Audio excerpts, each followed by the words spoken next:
¿Qué tal? Buenas tardes. Como cada sábado, los saludo con mucho gusto y le doy la bienvenida a nuestro resumen informativo de Más Noticias. Soy Cristian Morgado y aquí le presentaremos la información más relevante generada en esta semana que está por concluir. Así que le reiteramos la bienvenida y damos inicio con la información.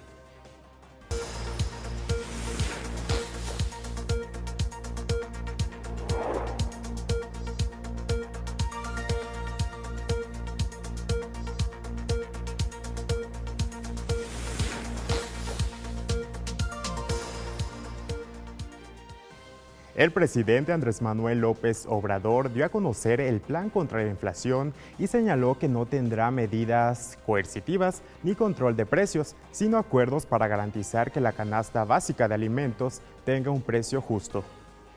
Esto es nuestro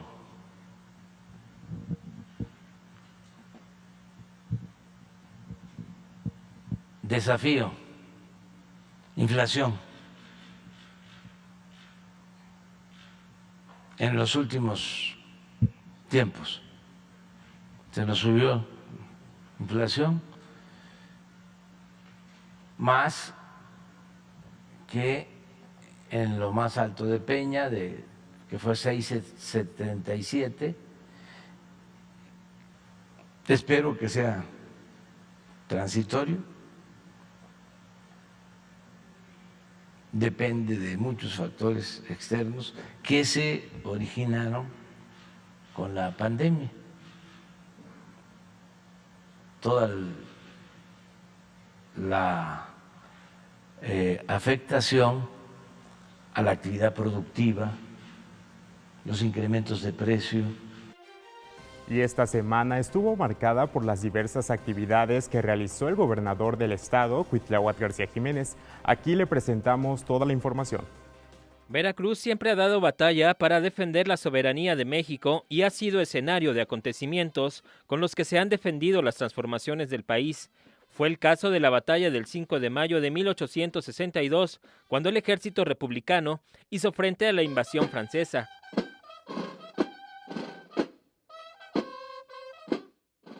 Con los honores a la bandera de México, funcionarios estatales de Veracruz, autoridades cívicas y militares participaron en la ceremonia conmemorativa con la que se recordó a la batalla de Puebla.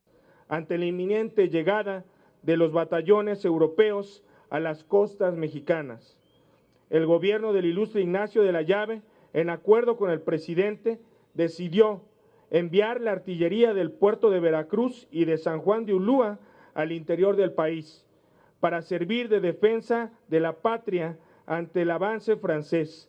Esta decisión ayudó a reservar las fuerzas federales y a prepararse para los enfrentamientos que estaban por venir, además de que hicieron que los enemigos se confiaran al desembarcar y encontrar una ciudad con pocas defensas. El valor por estos acontecimientos se inculca entre generaciones en las aulas. Por ello, la Secretaría de Educación de Veracruz enalteció a través de sus estudiantes este hecho histórico. En la historia de México, un capítulo se escribió.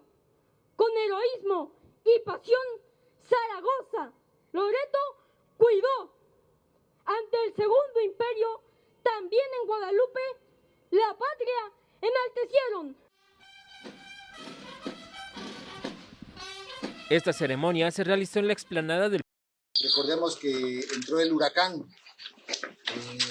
desafortunadamente pues golpeó muy duro a quien tenía sus casitas, y el programa fue tratar de ayudar a los que más requerían este apoyo, y hoy podemos incluso comparar las condiciones que vivían y hoy cómo vamos a entregar una de las viviendas aquí a los beneficiarios. Y un gran gusto.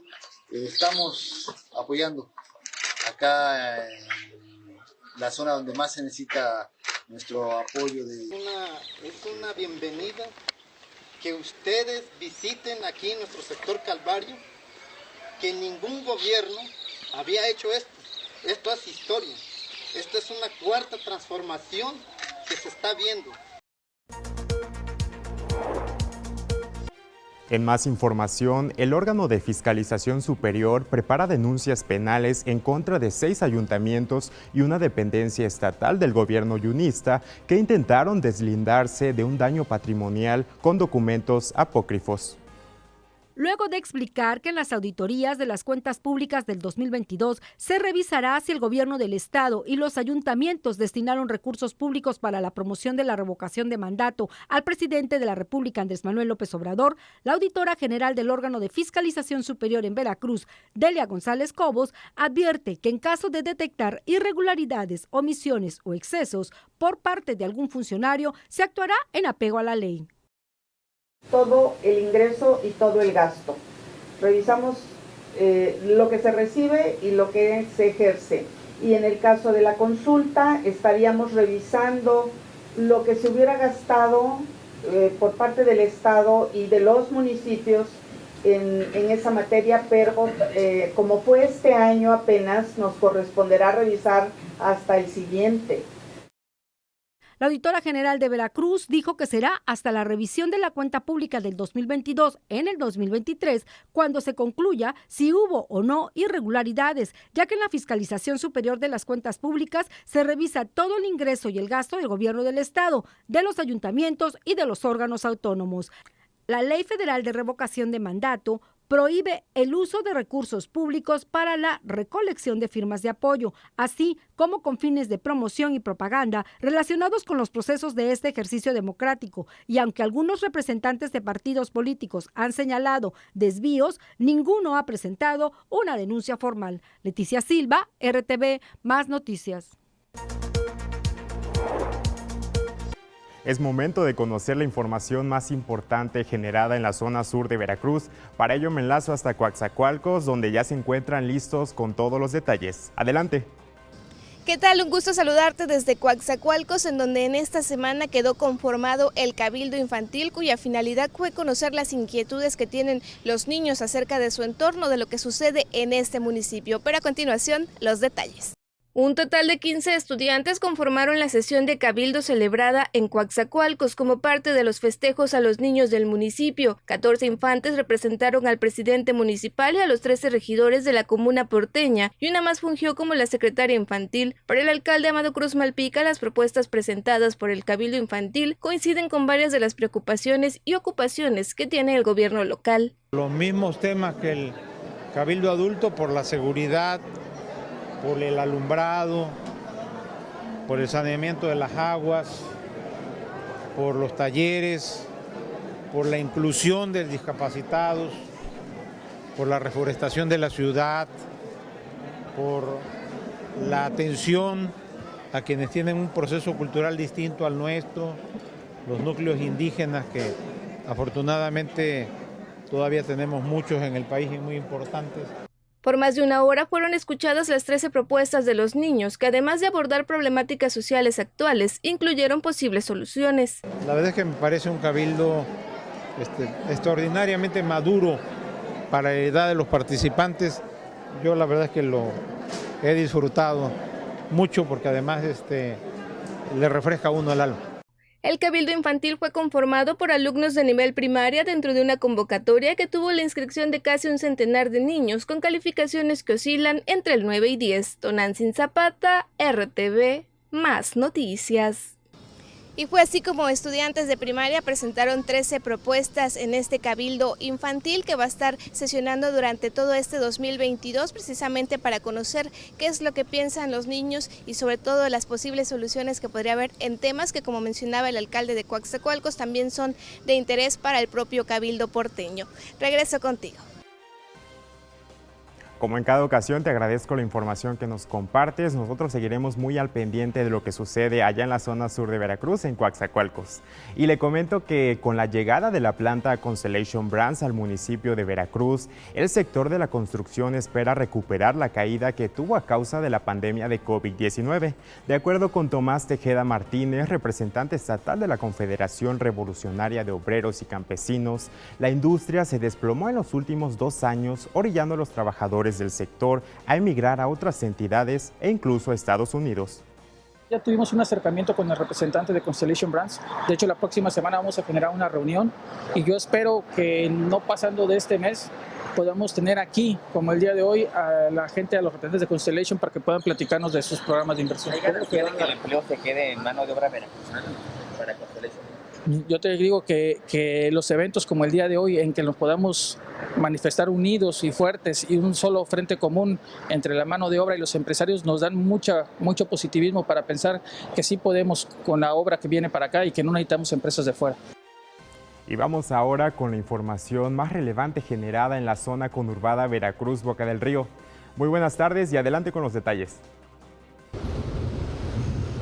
Buenas tardes, un saludo para ti y para todo el auditorio hasta allá, hasta la capital del estado. Aquí en la zona conurbada Veracruz, Boca del Río, se ha sentido una temporada de intenso calor, el cual en las últimas 2 semanas pues ya ha cobrado algunas de sus víctimas. Son personas que ya sea por sus condiciones de trabajo o por las condiciones de su vida personal han tenido una mala hidratación y han sido víctimas de los severos golpes de calor y ello ya requirió la atención de personal de la Cruz Roja. Esta es la información.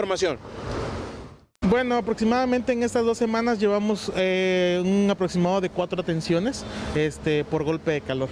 Hemos tenido algunas atenciones por golpe de calor, insolación, ¿sí? Mucha gente que trabaja en la construcción, gente de la tercera edad que no se hidrata correctamente, gente que está expuesta al sol, pues bueno, este tipo de atenciones es la que tenemos que dar. Muchas personas por sus condiciones de trabajo, como bien lo destacó el coordinador de socorro de la Cruz Roja, no pueden evitar estar bajo el fuerte sol. Sin embargo, lo que sí pueden hacer es tomar las medidas de prevención posibles para mantenerse debidamente hidratados y con ello soportar esta temporada muy calurosa. Es la información que tenemos. Son imágenes de Julio Ramón. Regresamos cámaras y micrófonos hasta la capital del estado. Muy buena tarde. Como en cada ocasión, te agradezco la información que nos compartes. Nosotros seguiremos muy al pendiente de lo que sucede allá en la zona conurbada Veracruz, Boca del Río. Y la Secretaría de Educación de Veracruz seguirá atendiendo las recomendaciones sanitarias que emita la Secretaría de Salud Estatal para evitar nuevos brotes de COVID-19. Debido a que la mayoría de las escuelas ya se encuentran en clases presenciales, con el total de alumnos y personal, la Secretaría de Educación de Veracruz continuará recomendando que se mantengan las medidas sanitarias, dijo el secretario de Educación, Senyacen Escobar García. Sin embargo, se acatará cualquier medida dictada por la Secretaría de Salud. Yo creo que seguiría teniendo todas estas medidas. Al final, quien nos da la ruta pues es Secretaría de Salud. Nosotros hemos sido muy disciplinados en el sentido de lo que nos mandata los que saben del sistema de salud y pues seguiremos acatando lo que nos digan. Por otra parte, el secretario dio a conocer que están por iniciar cursos de preparación para los maestros, principalmente en las zonas rurales, en donde se registró el mayor número de afectaciones provocadas por la pandemia. Nosotros estamos primero en el tema de profesionalización para las maestras y los maestros, que es un programa que estaremos presentando, con el cual tendremos un gran avance de profesionalización, que bueno, ya les daremos a conocer, no me gustaría adelantar. Es algo que va a traer mucho beneficio a maestras y maestros de los lugares más apartados y más retirados de las diferentes localidades y que a veces no tienen esa oportunidad de tener alguna profesionalización. Por último, dijo que este año sí habrá festejos por el Día del Maestro, mismo que se celebrarán en el World Trade Center de la ciudad de Veracruz. Rosana Luna Cerdán, RTV, Más Noticias. En otro orden de ideas, en los últimos años aumentó el consumo de drogas sintéticas en el estado de Veracruz. Durante los últimos años aumentó el consumo de drogas sintéticas en nuestro país. La Secretaría de Salud en Veracruz alertó las cortas edades en las que ahora los menores consumen por primera vez sustancias como las metanfetaminas, pues de acuerdo a sus estadísticas, el 3% de este sector lo ha hecho entre los 6 y 12 años. Podríamos decir legal, pero con algunas restricciones, ¿verdad? Por supuesto, el alcohol o el tabaco.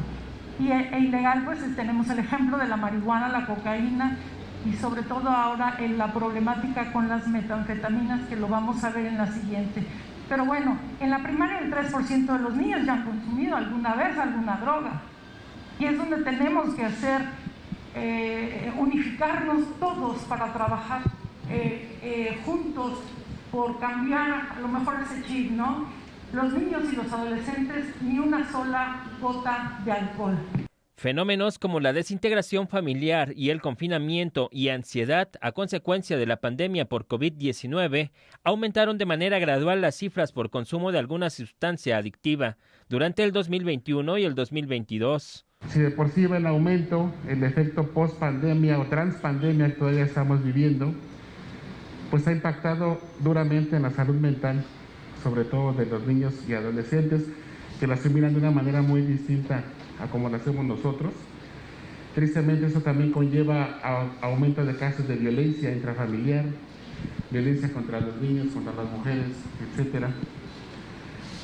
Como lo veamos en las gráficas, las adicciones van en aumento, predominantemente continúa en hombres, pero en mujeres, aunque todavía es menor el porcentaje, va aumentando rápidamente. Para atender y prevenir dicho fenómeno, en Jalapa se instaló el Consejo Municipal contra las Adicciones, integrado por instancias estatales y municipales, que además atenderán los problemas relacionados como las enfermedades mentales y el suicidio.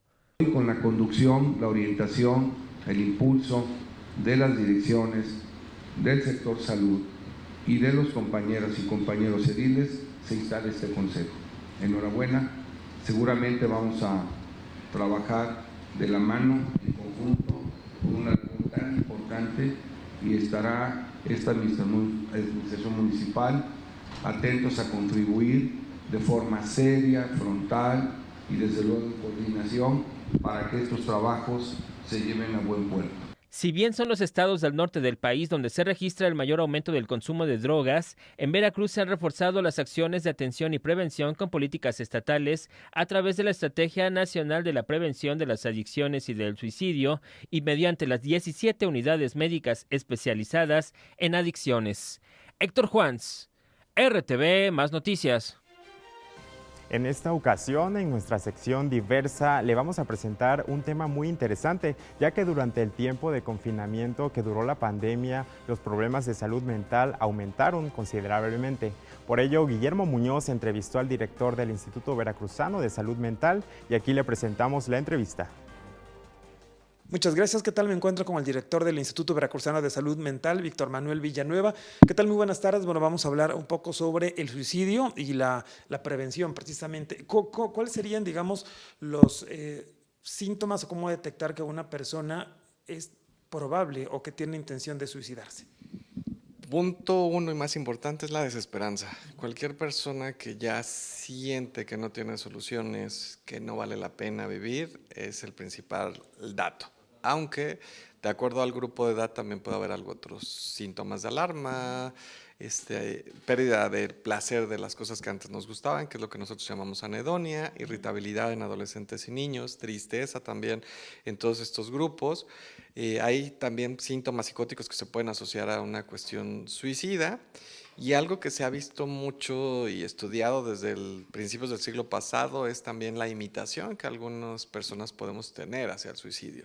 Entonces yo creo que eso también es un punto bien importante a manejarse, de tratar de reducir a lo mejor también la información proactiva hacia el suicidio y a lo mejor abocarnos a algo más educativo, de no buscar esta opción como entre las opciones, ¿no? Es decir, que quizás ahí los mismos, no sé, por ejemplo, pienso los medios de comunicación al hablar sobre esos temas pueden ser que, no que induzcan, pero sí que reviven la intención de algunas personas, ¿o a qué nos referimos con esto? Es correcto. Realmente algo que viene desde la OMS en los lineamientos para hablar de suicidio es evitar el sensacionalismo del suicidio. Y algo que hemos visto, y en este contexto de un celular, de las redes sociales, es que ya cualquier persona puede grabar a una persona en el intento suicida o incluso suicidándose y generando obviamente la réplica que se puede. Decía yo que desde el siglo pasado se vio, hay un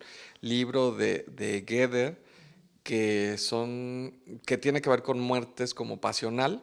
Por un noviazgo terminan y entonces se vio que se empezaron a replicar los suicidios entre los adolescentes por estas mismas causas.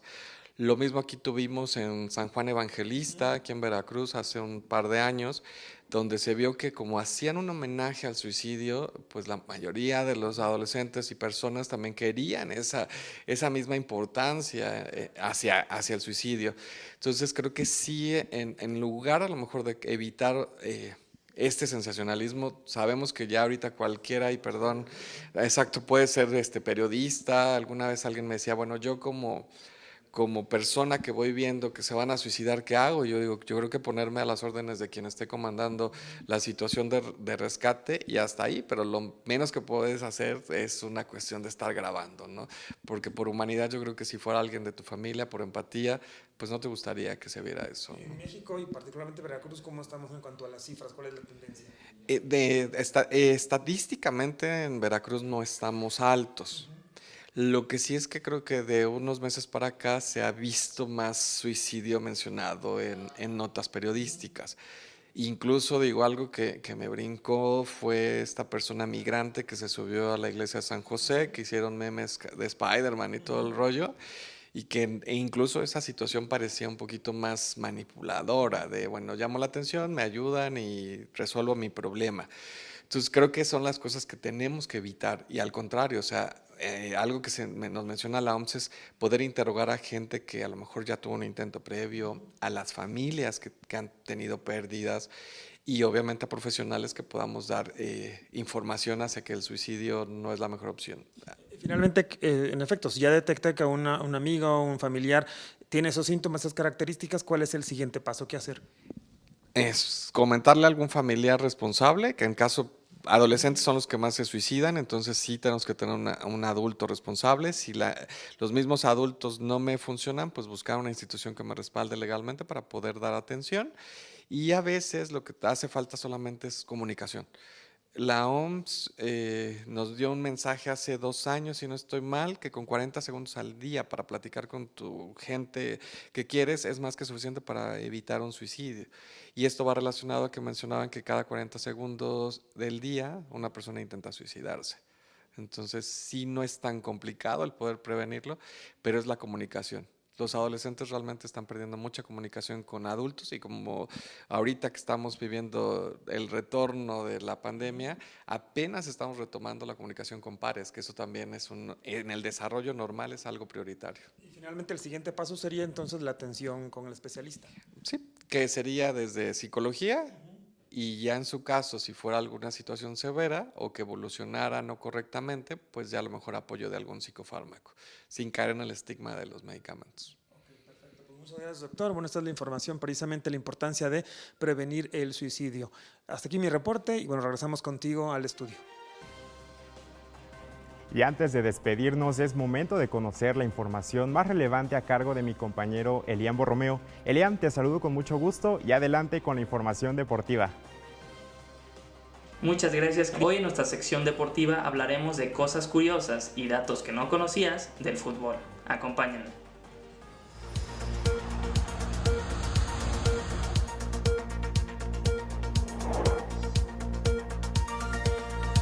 La historia del fútbol se remonta a hace más de 2000 años, en la antigua China. Registro de las primeras reglas, que incluían la prohibición de hacer zancadillas a los adversarios y de tocar el balón con las manos. En China, los primeros balones de fútbol se fabricaban con ropa cocida que se rellenaba con basura. En Europa, durante la Edad Media, los balones de fútbol se fabricaban con vejigas de cerdo infladas. Ahora, el 80% de los balones de fútbol del mundo se fabrican en Pakistán.